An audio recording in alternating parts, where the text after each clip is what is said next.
Hello, my viewers. And as you share them, a Yamunia Bema or Henebeni. And a question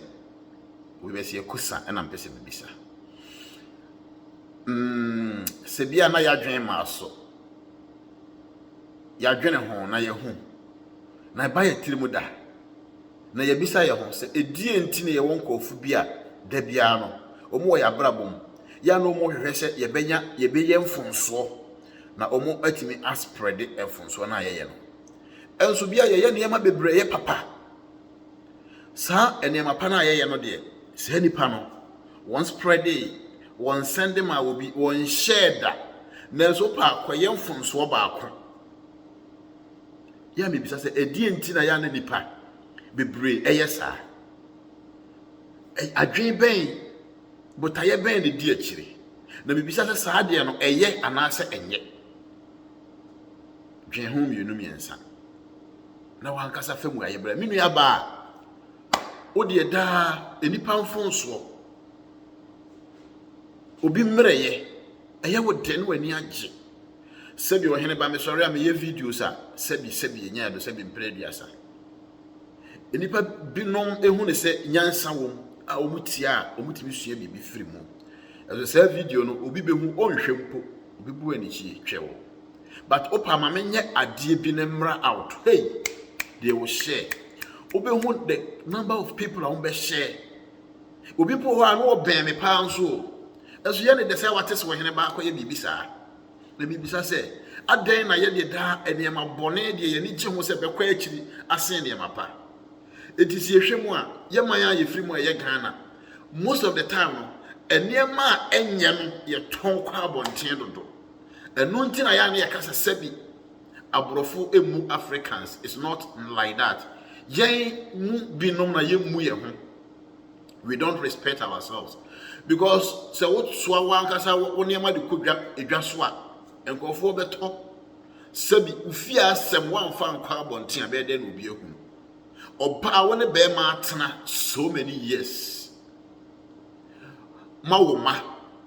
problem si awade ni mu na wokwa abonten no wanya sem bia nka amfa ni kunu ho se sabi ni kunu kura sai na de ni mpokura na nya adwuma na de ni mu omre ni kunu kura we 2 minutes woni be ma ne tena ye nema bebra be ma ne ye wona brabom ni empo bi no mabusua brabom no wanhu ne mere ya wo yo wo mpem no eno no de kwa abonten e yo hene be ni Fresh Prince TVGH e ya share e ma me ko YouTube channel also Fresh Prince TVGH obenya video no full one no ahwe be me ya ye nema bebra ma wa wodi ho adanse eso ni nya asem no se wo mu se sabi ne mere yo e na ade kwa abonten enye maame jaya wate sabi make say yesika sem wo mfonso bebre metimi akasa se ma aduasa se ma aduanan num ebi asema baako pe me ye mfonso sabi nyansasem no ameka ye ni nyina ni panhu ne mo mfonso na e ho no me frɛ ne sɛ ye me mmerɛ ye no e ho na minua ba men ene se de tempo na obekɔ akɔfiri a obefiri na ɔde aton e ba sa ade na abenya ye hwɛ ye nua ba men ya wo bɔbɔɔl yi wo ye very good ene e goals yi wo hyema yen wo ya ade pa wo bɔbɔɔl amayi team emfie nu mfie miensa mfie mienu de bia ne ye bɔgye so one day pen was say penalty e ho na Ghana for de ya no esi no ho ne bre na se ye ba pe bi ne fe no say kofo no bobo ma Black Star no you very good but I say your first World Cup papa me Ghana for any gene ho pa and o come a pass bi de kwato fra ho na de go by hey efiri ho ma hu so ball bi Ghana adan de na ekosoi so for ya de wo preach pa o Kenyan sasem nanso eda no de wo preach no na sebi na no ko yi ne ka no ko ka asem bi and obeko obia status ne da ho so for na sem no kan na wotinye anase yenim se enye no ye itimi share sa ba bia beko bia behu uko Instagram wa share wo ho uko Facebook wa share bia beko bia wa share bra sister aden tina nyansa sem na asofo ne kan na mere tenten no eno de wan share na asem ba ko pa wo kan ya wususu se ye mfonso no eno na wo share susuma obi mere ye enye wani gye esan se seme me wo sinto a onso wo bi wo ye nipa enipa biara ni wa sinto ni na brabo mu edi se wo hu me dia eno che say that is all na ye hwe ni ye say enipa da se ni ye sinto de timi ema like ye ni bugu ase ana ase ebre yen ase ana esen yen ya brabo etime dia de wo hunu wo ka no ebi a meye ho adwuma na mefim na wo nso ankasa wo de we susuma obi sinto susuma obi mreyo ehia wo yiri wo ye aduane ma wudi da bia aduane ne ye kama ede onza wo mo na baso da na be na ka che se wo aduane ede da kru bia wo ye aduane enkyene se bi eboro so kakra no na yonkofo ne wa yonkofo nyina atie bra edi ani anim gu asesemu on se asenyansa bia nhyɛ da anim se obi ya ade a mo ma yemfa ya no enkamfo no enyi na ye encourage no ase mo na wugina obi sinto so akasa no na o discourage nipa no ebasa you are killing the spirit and the soul of the person when you ewura be yitena mredu tintini ni enti we nya sempa bi aka nkyere no sometimes ya na me ho awarefuo bi na omu ko a ya na me wura ho oba no be make sure say on ka sempa ba kumpo mfani kunu ho sana be man so be try so no so ka sempa ba kumpo mfani yere ho so for all you know no be him no matter na so many years adasa ya na yakase asante enkai mesre se eya mama yesusuma obi sinto ehu ehia yen obi mfon so a wo ye no se nke be kampo de ne ye try say ye be pe solution de amasa nipa no ade a wo ye ni say next time ye ni say on say enso hwa akotworo ye no we na wo feel ye say ne ye say be ya betimi atwa instead say ye be ka de egu nani mu ase de ase na bere na se ye be sere sinto de obiara obi mameka se bi nkyero emire bi onyankopon soma abofo so mo mmra asase so medi dwuma ma no asoro abofo wo se wodi eja ene ye abofo ne mframa ene ode nwene abofo asoro abofo onyankopon ewogidie omumu soma omumu bedru asase so be hu ma ema ho ye wo makono ma omu ne bi de dama nyinsen kura ye de ebebe mu asoro abofo edi se wukunu o boyfriend no sebi se woni obe fufuro bi koda enya ade abi ntimi nsie susuma ne nyoma susu sele no susu ton no susu kamu nsem esan se asoro abofo mpo atimi aye bi sebi enya ado wona wakosuku aduru achi timi ka brofuti broni na ya de brofu tete no aka no oka brofuti ne die ntino ohene ba meka brofo na meti a wanwa na wanwa no ene sei na no ntino timi twa ho ne kakra na wode kagwu animu ase sebi edi se obi ka ono adi kwem kasa no woti ana obi ka brofo no woti ne de sere na ya na enya ya niwu se di pa ne ka brofo no woti ye sere no wo ka atwi a woti ye de ya ansere no niwu na se yen ya de no mpo no kra no yempe yensusu ema obi sinto ehu hia ye yesusu ma ye nenye esan obi ahwe ase enti san se nipa no se ni sinto no ye gina so di gure ne mu ase horo no ebre na se a it will not add anything to us. Let's see what we used our mouth just to destroy a year akwasi nyantachi then GFA chairman hwe pempenso aneke nyakopon ade ni kodura mo man Ghana nyankopon hye de siesie ne senko de ne kwa koduru bo hye asase so eno no ani ana ho eno koye mfunsuo bi Ghana fo gina so kan o mu ahunu se ye be ye ni hye ye papa ye nua be men emire bi atwam o ye bia mo man Ghana onti ade a waye ye ntia no ne ye nkan nhye ye mo da bi ye make sure se ye bi ku nani mu ase akọ wiase nyina ama ene dwumadi ane dan ne nim se obe ye no wentumi anye sese ya bre na se be gine se Ghana sese aye we se sa time na Yesu pie ya ka Yesu Kristo ne dwumadi anya me de hye ne sa no wontumi nye isan se enke de ya no empo enka ne pap ne ma me Mary nyinse ni mu ho na enke de ya no be kansem a ya hwe ya ka Mary be no modro no wo obi asem ba hey ene ye hu anyansafo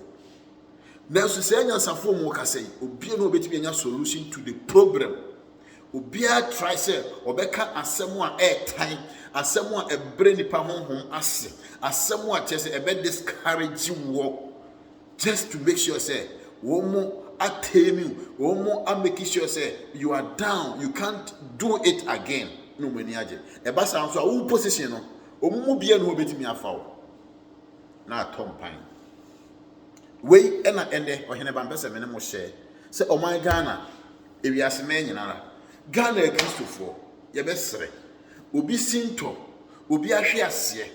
obi mfonso, the error nipa eye no abrabo mu no. Mama ma ye nyina eno so emfa ngu nanimu ase, emfa mmere na ase, esan se nipa no wo ye niam num na ba ko pe wo ye mfonso a, ye nkan hu se enan na aka no fa so wo so nipa bebre betimi anya afire so. It is still a ye push no na onko nanim. Esan se ye bre na se ne egu nanimu ase, na ne sonsum ewu a efiri nimu a, na obeye empty a, it will not add anything to yen ya brabo. Yema yeni na ho, na yema yeni nso ade ketua bia obi beye wo ya brabo mu, na yem promote nipa. It says most of the time we always demote people when they are moving, when they are going. Na ye demote omo obi o ha oka asem a eye discouragement e kire no pe no abre na se baby a opese woko no ontimi nkobi be wo san kofo e wo ho mesre mi nua wutie mi nso se wo ya ade bi ne mfonso abem ne ye ka ma ema eno embre wase kokko wenim. Be focused, be prepared, be determined. Men find you because any pan on can some abem wako wenim no abesen no e ka wo no nko no na ka baby o wono na wo bi anase ka wako wachi kura sen wo no ne de no e ya hoya na wotan eni bre selfishness. Eti no uye bibi na wo hwe ase a uye bibi na ye mfonso a mo na wo mo ka no so original brand me ka che wo say me I can do it. Men tena se ma se bi nipa ano en say de ewo me mu I will still do it. It's say wonim baby a woko so wonim baby a woko a wonyera ekwan sebi ye se panyin wo hoyi odue mate mante me yusu panyin san say wo ye nyansafo enu ntina waka kire wo say still you are focused and you have vision and you know what you are doing. Keep it up, go on, move on, and I think say with God all things are possible. Oh my Ghana adofo anuanom ye besere unuano de otime ye no promote no wate susu gina ne sinto susu gina ne mere ye so kasa esan say we nipa bia e wo mere yo oba woni na tena so many years we nya asem papa ba ko mpa amfa ne hombra woni ne break ye enipa woni na nante so many years as a brother, as a sister, as a friend. Sabi oni no enya problem kakra no uko gina ho se madu pe na kasafa ne ho no wantimi enya asem ba ko pempo anka a eye papa we are ungrateful being. Your own pastor now you the daddy and the sofo konya asem a hey oti wo pa na wo kan sem say fa sofo ho when the sofo nante so many years I just say na won sin from onya problem bia woni the ntem say enwo papa ni nti no hwensem a wo ka effort sofo ho hey enipa hu areho na asefem kan me hunu say dan de nyina no penifo say wotene won sa ba ko sei ehwe obi so a enan na aka no ehwe wo so said your hene ba wo sinto no nso uwo bi e de se meme de ba susuka na ye ma wo hwe wate moma ye nyan se da nipa nim guase ye tonko adwaman so nemum de nipa be ya ede ye die enipa hunu a enipa ti a ede eniema pa bebe nipa abrabo moma ye nton enomo share wo hene ba videos, share the videos, go to YouTube, let type of Fresh Prince TV GH. I get a lot of videos. Share na for France nya bi nhwe. Na se bi mensem a meka no empo. Yemfa ne se ni nyina ya nkwase asem eye dan aba ko bi se bi ebetimi aye nyansasem awo nipa nyansani bi asom na aboa ama na brabo ato yie. Se de bia meka no hene ba ye channel no de we always educate, we inform. Yes. Eti eniema bi esese ewo wiase asetena brabo no we will make sure say ye de bemawo eti de ekọ de edika ne de editie enko ana akọ Fresh Prince TV a obenya na wahwe. Subscribe to the channel, share, like it, or comment and so eya na wa drop it. Obetimi follow ahenie kese eye Fresh Prince TV. Our YouTube channel, like I said, type of Fresh Prince TV GH. On your right side, at the right corner no obi ho say adom be beba abeba ho fa won say so na me aso be ka say subscribe. It means whenever I post a video, you'll be one of the first people to watch my videos. When you finish watching, don't forget to share. Yeah, na be say me share ma woman omo click so into me mbie so e dey ko YouTube channel no ne ko subscribe e ba sa be di 2 man no be ba phone no so direct comment it, like it, and I open so dislike it. Share fakoto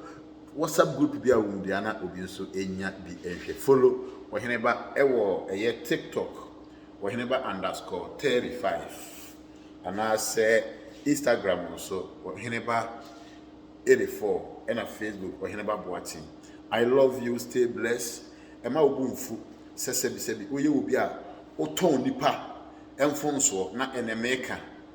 emane ha okra you bi na aka akire me